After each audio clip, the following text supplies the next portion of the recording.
Hello বন্ধুরা, তো দেখো প্রচুর পরিমাণে গরম পড়েছে, তাই এত গরম মানে আর কি বলবো।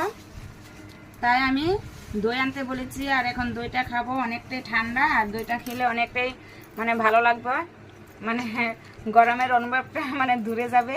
তাই এখন দই খাবো। আর তোমরা কে কে দই খেতে ভালোবাসো অবশ্যই একটু কমেন্টে জানিও। আর আমি তো অনেকটাই ভালোবাসি গরমে দই খাওয়াটা, কত টেস্টি।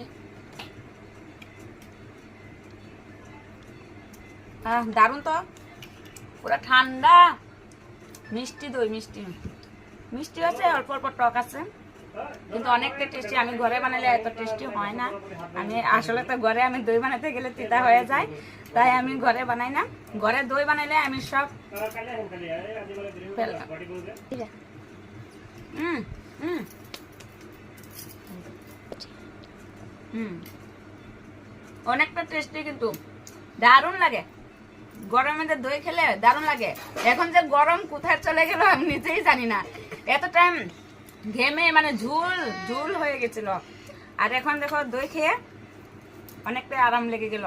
ঠান্ডা ঠান্ডা কুল টেস্টি।